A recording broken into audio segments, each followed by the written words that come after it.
Likisa community empowered by International Women's Day celebrations. The air service provided a lifeline to rural and remote patients. Effort to expand emergency care services throughout Delhi. Emmanuel FC goes 17 games undefeated after cup final victory. Welcome back to RTTL World News. I'm Jerry Madeira.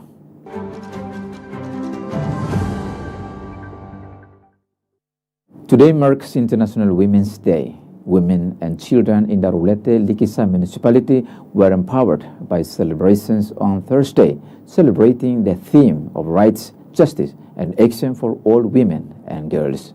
The activity carried out by Mariah Island today engaged the community through activities like dancing, poetry, tug of war, and more.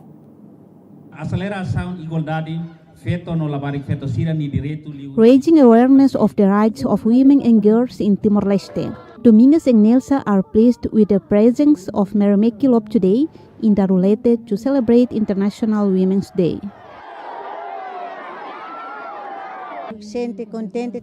We are very happy with the celebration of Women's Day celebrated in this village.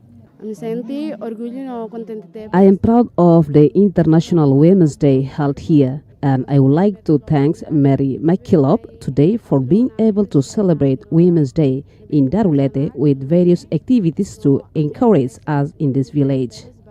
Director General of Inclusive Planning and Policy at the Ministry of Education, Odelia Dasdores, says it was an important opportunity to promote inclusivity for all. This day is also a good opportunity to reaffirm our commitment to ensure that all women, including children and persons with disabilities, have the right and opportunity to access education and participate actively in society. Meanwhile, representative for the Secretary of State for Gender Equality, Abilio Barreto, highlighted increased awareness for understanding and accessing legal justice for women. The Secretary of State for Equality also produced a national policy talking about the National Action Plan on Gender-Based Violence in a pillar that talks about how to access justice itself. Mariah Island Today Director Alipio Baltazar said many Timorese citizens are unfamiliar with legal processes relating to criminal justice issues. Very often, women encounter of violence, domestic violence, but they don't know where they have to report a case. This is one of the problems. As commander of Likisa Municipal Police, Umbalina Suarez's role is to support communities facing domestic violence issues. Here I will talk about prevention and protection. What is protection? Protection is to take you to the processes to get legality and justice is fair to all citizens. Mr. Baltazar said these situations arise due to a traditional patriarchal system adopted by Timorese, silencing women's voices when making cultural and social decisions. The society of Timorese is dominated with a patriarchal system where man is dominated a woman. So the presence of celebration is to raise their understanding and try to share the information that everyone has the same responsibility. Celebrating the rights, justice, and action for all women and girls. Alianza Nunes, Jerry Madeira, RTTL World News. Despite more than 2 decades of independence, access to healthcare services remains a challenge for rural communities. For almost 20 years, the Mission Aviation Fellowship has provided vital support, transporting patients by air to the National Hospital for treatment. Accessing emergency healthcare remains a challenge for rural communities. Carlos Bere flew from Suai to Delhi for treatment. Today, I traveled by aircraft to have treatment in Delhi because the doctors in Suai did an ultrasound and the result shows that I need surgery. But they don't have a doctor to provide the service, so they sent me here for surgery and treatment. Mr. Berek had to pay $50 for a one-way flight. I am unable to drive for long hours, so I decided to fly with the aircraft and cover the cost myself. Since 2007, the Ministry of Health has had a cooperation agreement with the Christian organization Mission Aviation Fellowship to provide critical transport for rural patients. But not all patients are funded by the government for air travel. It must be an emergency and need immediate evacuation. Critical cases such as chest trauma and maternity cases such as postpartum hemorrhagic that cannot be treated in referral and regional hospitals, we must evacuate immediately to the national hospital to get advanced medical intervention and treatment. 19 patients have been transported by aircraft to hospital in the last 2 months. Recently, the emergency and medical team provided first aid training to aircraft workers. This one-day training for the MAF aircraft employees. The aircraft that Ministry of Health has contracted to evacuate patients from the municipality to the Giri Valadares National Hospital. In the past, it was more us giving the training, but today we are receiving a first aid training from the ambulance teams.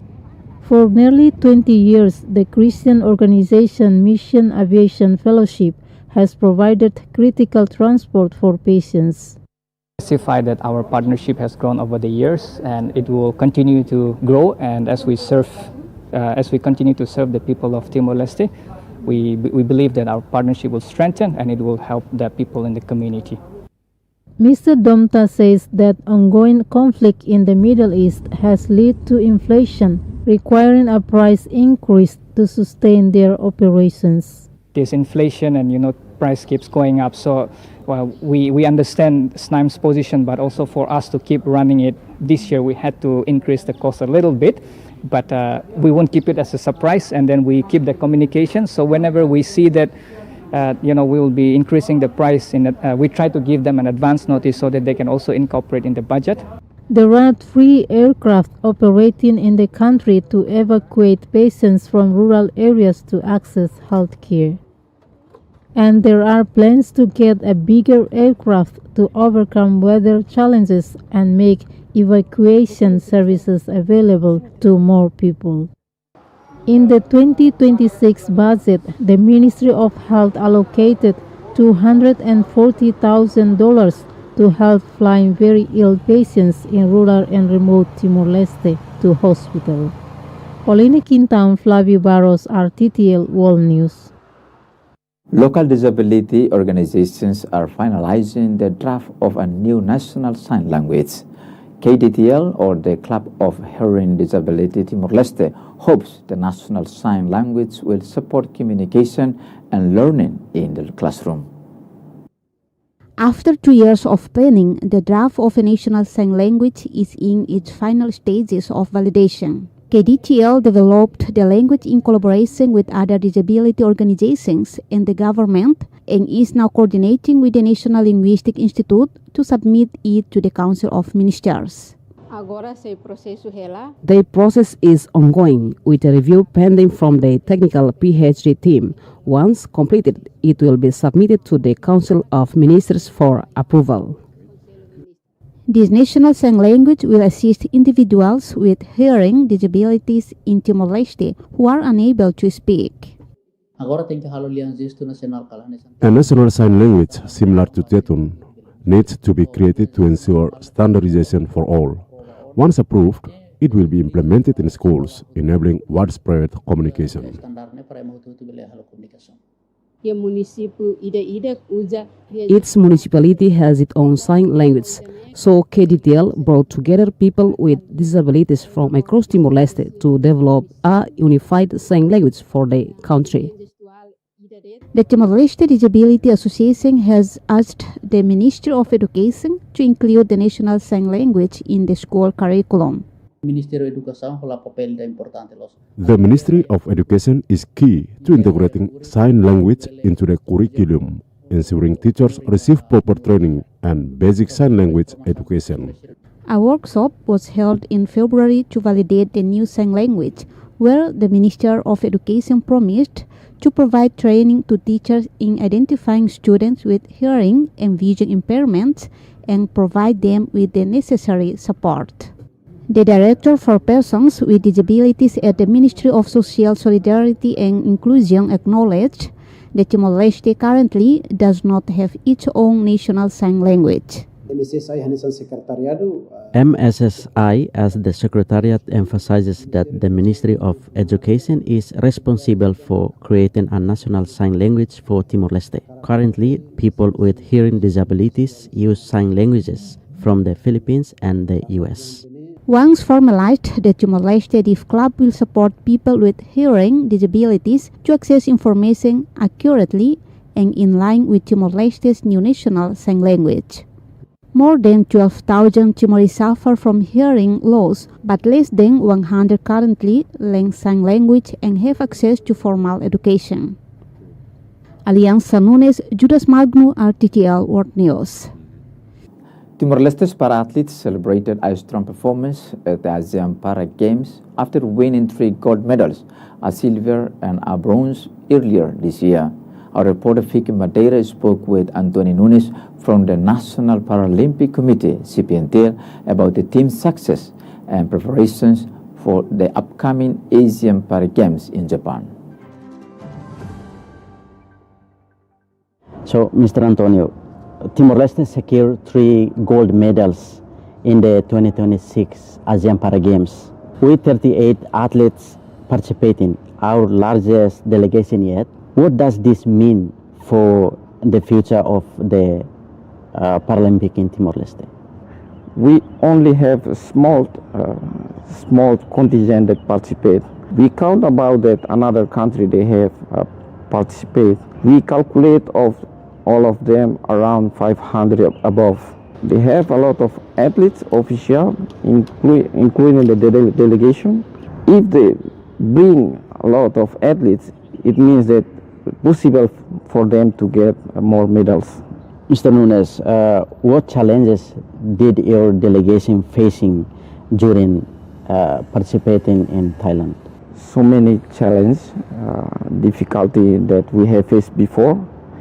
The first, we talk about the transportation. The second, we talk about the accommodation and meals. And the third, we talk about the communication.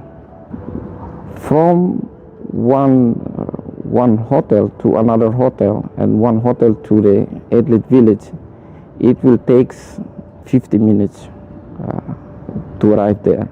That's why for us, we cannot use the vehicle to control it.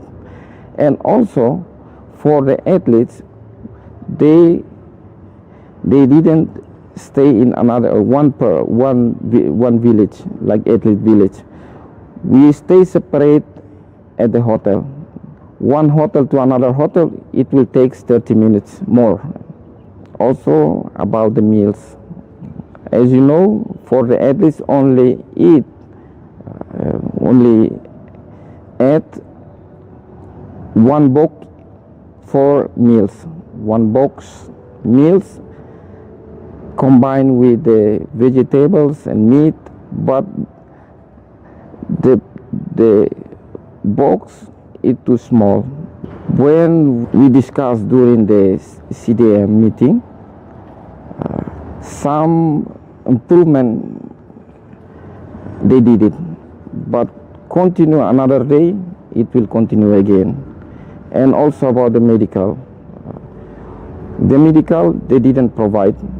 We must use our own money to pay for the hospital. So may I know where the funding that you get? All of the funding were coming from our government, like MGDAC. We appreciate for MGDAC to cover all the things and all the budget, starting from the beginning until the end. So, Manunes, how important is it for young people with a disability to see para-athletes competing on the world stage? I think like a motivation for them to increase themselves, how they can compare or how they cannot compare with non-disabled. And because the sport for disability like universal, we from the CPNTL National Paralympic Timor-Leste, we only give the motivation and encourage for the federation to find more athletes if they want to join with the federation, but depend on their ability. If they want to choose to join with one federation or another federation, all are depend on them. There will be Asian Para Games in Japan later this year. What are the training strategies that the federation puts in place to ensure our athletes peak at exactly the right moment? We make a schedule for the federation to prepare their athletes, but everything depends on MGDAC, Ministry of Sport and Culture, Timor-Leste. I think as soon as possible our athletes around February or March, they will continue to the TC training center. But everything depends on our government. Yeah. Do you have any additional information would you like to share? Maybe one day we will also be as a host for that games and for preparation to our for that event about the condition and some venue, some place that we will use for that event. We hope that our Ministry of Sport, MZDAC, will take a look. Okay, thank you very much for talking with RTTL News, Mr. Nunes. Yeah, thank you very much.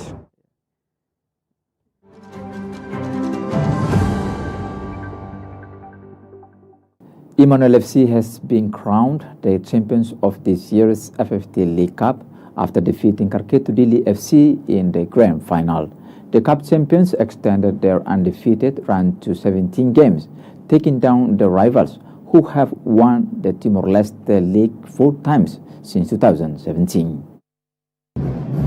Fans flocked to the Municipal Stadium on Saturday, with the top two teams facing each other for the decisive final match. We are here and confident that we will win. We are proud to support Emmanuel FC. Dili Stadium, which only has a capacity of 5,000 spectators, struggled to comfortably contain the massive crowd. We suggest that the government increase the capacity of the stadium to accommodate everyone. On behalf of the Football Federation, we are so sorry for all the spectators that did not have a seat to watch the games. But believe in us, this year the Federation and government will rehabilitate this stadium to increase the seat capacity so that everyone can have a seat when watching football games. Despite the limitations, the atmosphere remained lively. On the sidelines of the field, the ball boys were ready to help. We want to be good players like Emmanuel and Rttl.Ep. Now we help pick up the balls for the match between the two. In the dressing room before the match, the Rttl players seemed to be enjoying the moment without any tension. Meanwhile, in the Emmanuel FC dressing room, the players were calm and listened to the coach's instructions.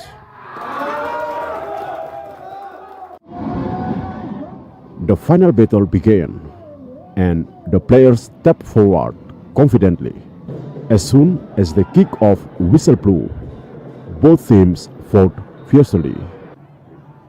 Emmanuel FC striker Anjanuku Vegas threatened first with a powerful shot. Rttl responded with an attack through the right wing and a well-controlled cross that shot straight wide. Emmanuel's Spartan spirit paid off with a goal in the final minutes of the first half. The cheers of Emmanuel fans echoed through the sky until the halftime whistle blew. In the second half, Karketu appeared dominant, launching attack after attack. Kaka Malik Xavier unleashed a powerful shot, which was saved by Emmanuel FC goalkeeper Natas Lima.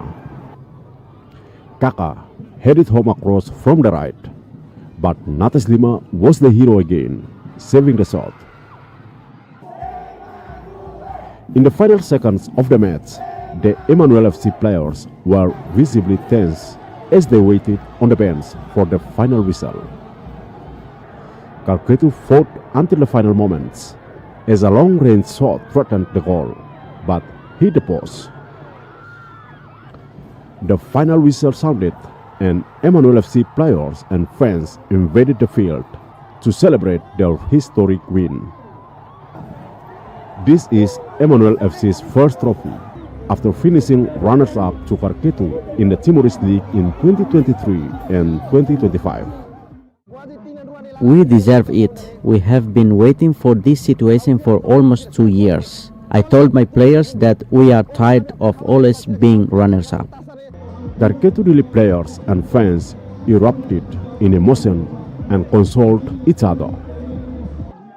Emmanuel FC is now unbeaten in 17 consecutive matches, a streak that began in March 2023.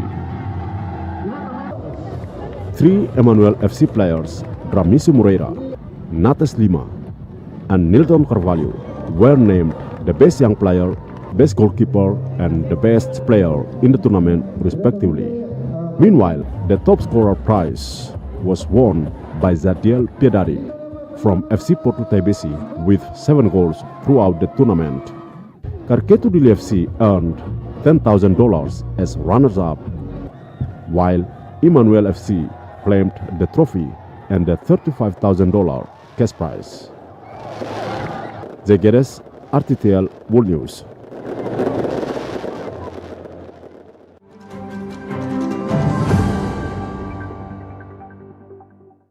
A small island of Tasmania's east coast is attracting booming visitor numbers, prompting concerns the island and its wildlife are being loved to death. The Tasmanian government is upgrading infrastructure on Mariah Island, and new management plan is in the works. But there are also calls for more education on how to respect the island and its inhabitants. Mariah Island is known for its stunning scenery, World Heritage listed buildings and abundant wildlife. It's been a favoured destination for generations of Tasmanians, and even interstate and overseas visitors make repeat trips. It's unique. I've never seen something like this anywhere else on the planet. The island offers bunkroom accommodation and camping, but day trips are increasingly popular. Tourist numbers have been steadily growing over the past 15 years, and in the 2023-24 financial year reached a record 53,000 visitors. More regulated than when we were kids, but there's also more facilities, so it makes it easier to bring a young family out here. Mariah's a sanctuary for native wildlife. It's really popular in Chinese social media, so that's why we know it and we planned here for a trip. Visitors are told before boarding the ferry to stay 2 to 5 metres away from wildlife, but social media is rife with videos of people showing themselves getting too close once they're on the island.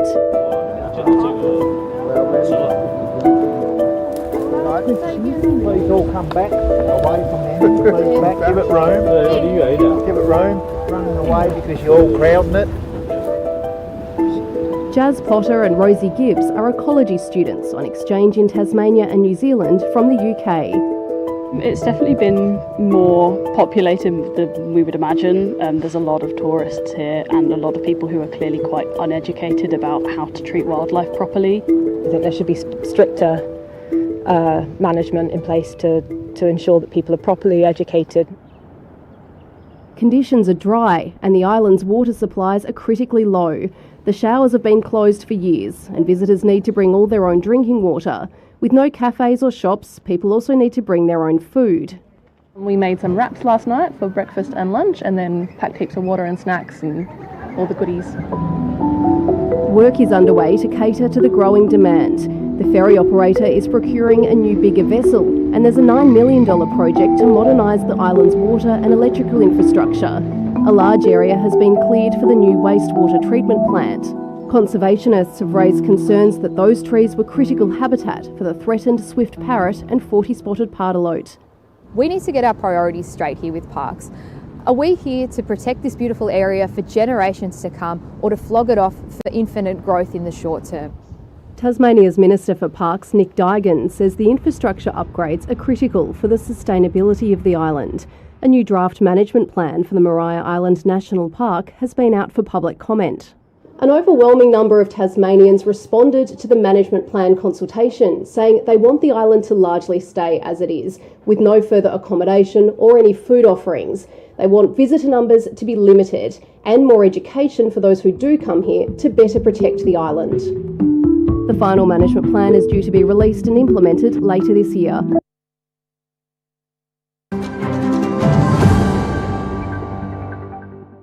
And now the weather with Alianza Nunes. Thanks, Jerry. Here is the weather for tomorrow, starting with Dili. A thick cloud cover with scattered thunderstorms in the afternoon, a high of 30 and a low of 24. In Baucau, cloud cover and humidity with a couple of showers, temperatures ranging between 27 and 21 degrees. A thick cloud cover and afternoon showers in Lauteng, a top of 29 and a low of 22. In Bobonaro, a passing morning shower or two, otherwise cloudy and humid, a top of 27 and a low of 19. And cloudy and humid in Aileu, temperatures ranging between 25 and 17. Now looking abroad. In Kupang, a thick cloud cover and morning showers followed by periods of rain and a thunderstorm, a high of 28 and a low of 25. Hot with plenty of sun in Bali, temperatures of 28 and a low of 21. In Jakarta, cloudy with a couple of thunderstorms in the afternoon, a top of 31 and a low of 24. A blend of sun and clouds in Seoul with a top temperature of 10 and a low of -3. Mostly cloudy with a couple of showers in Darwin, a top of 31 and a low of 26. In Sydney, considerable cloud with showers and breezy with a high of 25 and a low of 19. A brief shower or two in Lisbon, otherwise cloudy, temperatures ranging between 13 and 7. In London, a couple of showers and mostly cloudy, a top temperature of 15 and a low of 8. And mostly cloudy with occasional rain in Belfast, a top temperature of 11 and a low of 4. That's all for now. Back to you, Jerry. Thanks, Alianza, and thanks for joining us again on the program. RTTL World News will be back with more stories on Thursday. Bye for now.